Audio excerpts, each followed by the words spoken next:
fire burned so hot it reduced remains to ash, making victim identification difficult. Thousands of Maui residents have nowhere to go after the damage caused by wildfire. It's estimated at least 1,000 are still unaccounted for, as government officials say 85% of the impacted area has been searched so far. Pure evil, in my opinion. Couldn't even have our pastor come in and ask us if we need prayer in the very beginning, but Oprah could come in.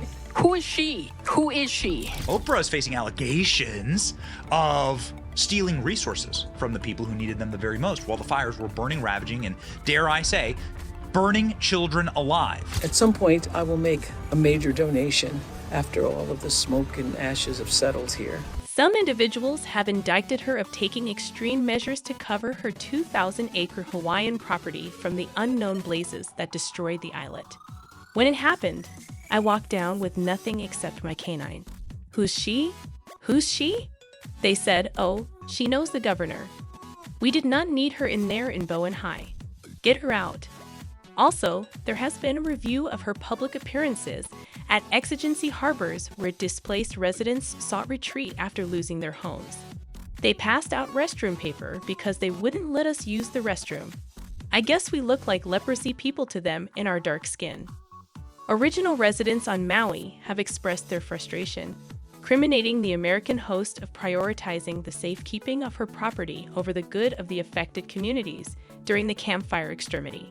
A extensively participated videotape on TikTok alleges that she had formerly hired a private firefighting platoon before the fires broke out, diverting pivotal coffers down from helping those in need.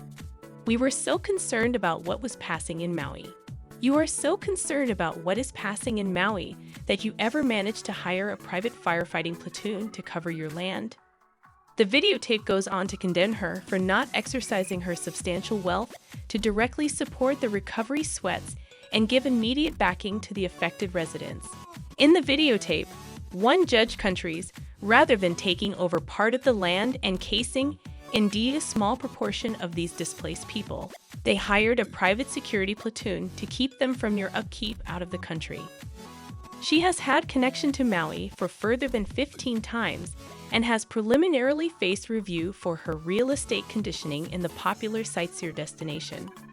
In the wake of the recent disaster, original residents called upon her and other rich individuals to contribute to the recovery sweats. In cooperation with Dwayne "The Rock" Johnson, co-founded the People's Fund of Maui and made substantial financial donations to initiate the fund. They also encouraged public benefactions with the finances intended to be directed straight to those impacted by the backfires. In a videotape communication blazoned a plan to give each occupant over the age of 18 with $1,200 per month for 6 months or until the relief fund was exhausted. Still, despite these sweats, some critics argue that the fat celebrities should have borne the entire fiscal burden themselves, rather than soliciting donations from the public. While Booker and Dwayne Johnson chose to disable commentary on their Maui-related social media posts, conversations related to the natural disaster, as well as unconnected content, continued to take place among druggies on colorful platforms. Dwayne Johnson, who has a particular connection to Hawaii due to his Samoan heritage and family ties, visited Maui to engage with original residents and show his support for the community. He made a commitment to ongoing support for the islet's reconditioning sweats. He latterly handed an update on the fund, revealing that 1,000 people had formally bestowed and thousands of residents had inked up to admit fiscal backing. In an unanticipated turn of events, after reports surfaced that her property remained untouched by the backfires, some individuals indeed indicted Oprah of potentially starting the blaze herself. A Twitter stoner posted a print of Oprah in front of her Maui house with a handbasket of vegetables, insinuating that her property had been miraculously spared while others suffered. This led to the emergence of conspiracy propositions suggesting her involvement in the campfire. Another social media stoner contended that Oprah had significantly expanded her property effects in Maui over the times, while near homes were devastated by the backfires, raising reservations about her part in the extremity.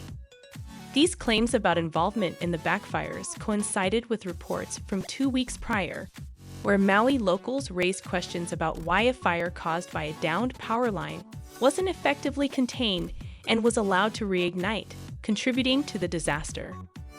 Residents argue that further could have been done to help the tragedy and save lives. An occupant stated, "Why did they leave? If they could stay an hour or 30 twinkles, they could have saved everybody differently." The Maui Fire Department originally responded to the encounter fire, but residents claimed they saw the fire enkindle from a downed power line.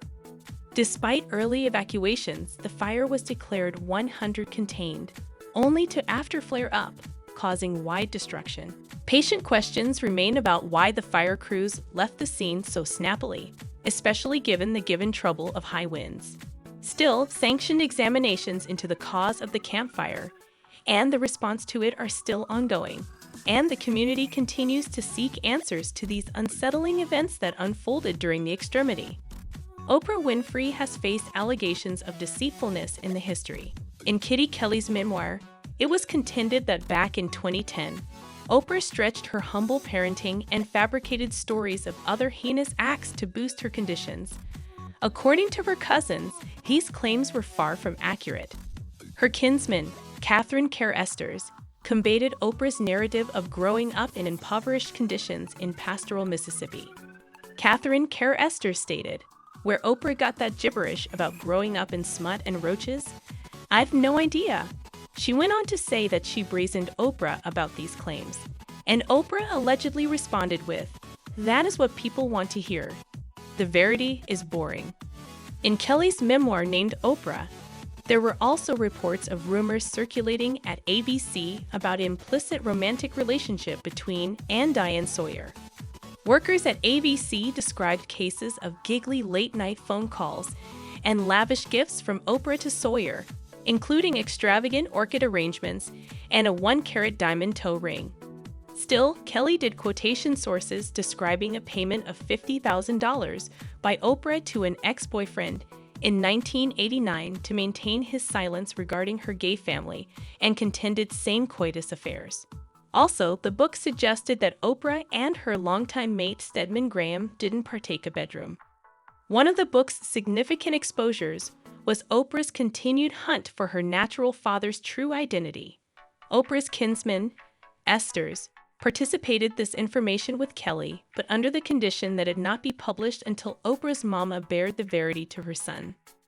Vernon Winfrey, the man who raised Oprah, expressed his frustration with Oprah's alleged dishonesty, saying, "She may be respected by the world, but I know the verity. So does God, and so does Oprah. Two of us remain shamed." He particularly singled out Oprah's close friend, Gayle King, censuring her and claiming that she put a stop to a memoir he was working on. Vernon Winfrey appertained to King as a dirt overeater and a road heifer, condemning her for causing a rift in his relationship with Oprah. Likewise, Oprah's relationship with the mama numbers in her life, Vernetta Lee and Barbara Winfrey, was complex. Oprah admitted that her simulated relationship with her birth mama, Vernetta Lee, and Mammy, Barbara Winfrey, contributed to her decision not to have children. She formerly stated that she did not feel adequately mothered herself. After her father, Vernon Winfrey, disassociated his woman of over a decade, Barbara Winfrey, in 2012, Oprah got entangled in the legal disagreement. Barbara claimed that Oprah had played a part in orchestrating her separation from Vernon. Indeed, though Oprah had blessed them their home. After the divorce was perfected, Oprah reportedly tried to vend the house, but Barbara refused to leave. Oprah's prophet clarified that the property was being vended due to the divorce, but Barbara chose not to accept an indispensable property or a portion of the trade proceeds. Barbara Winfrey, in interviews, indicted Oprah of pursuing a particular vendetta against her by trying to take down her home. She indeed contended that Gayle King might have had a romantic relationship. Barbara stated, "Oprah's a billionaire 3 times over. Her help lived better than this." She also claimed that Oprah and her longtime mate Stedman Graham didn't appear tender in their relationship. In response to Barbara's assertions, Oprah remained silent, choosing not to address the allegations intimately. There are numerous now that would assert that Oprah's thirst for hunger and wealth is still causing severe detriment to people. This person refocused out how billionaire Oprah Winfrey, worth $2.5 billion, and Dwayne Johnson, worth $800 million, supplicate Americans to shoot donations to Maui. The brace both have massive palaces on the islet, and all of their property remains in pristine condition, untouched from the fire that destroyed only the poor neighborhoods around them. Someone differently suggested a more horrifying ulterior motive. There is over 2,000 scholars missing in Lahaina, Maui. The kiddies were transferred home beforehand on Academy motorcars because of the strong winds. The kiddies no way made it home, and they cannot indeed find the Academy motorcars that the scholars left Academy on. Could Oprah be behind those missing children? And this person refocused out how some of the further notorious celebrities when it comes to humanitarian work no way feel to mate with Oprah. Angelina Jolie refuses to support Oprah Winfrey philanthropy work. She hides behind a mask using her philanthropy. Angelina reveals what really happens in Oprah's creepy girl seminaries in South Africa. Oprah knew what was passing when the doors were closed. She has numerous important people guarding her,